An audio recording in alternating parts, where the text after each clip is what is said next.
What gender is that? Some gender used to say, I know everything you are doing now is just to collect what you want. It's just for you to enter inside my honeypot. And if you do that, if you succeed doing that, you will not be chatting me the way you are chatting me before. You will not be doing the things you used to do before because you have collected what you want.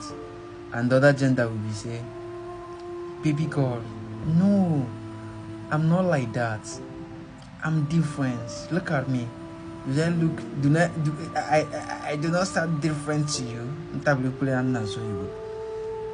do not sound different to you. I'm a very gentle guy and calm. I'm working towards this relationship so that this relationship will lead to something good and something special. Baby girl, I promise you, you are the air I breathe.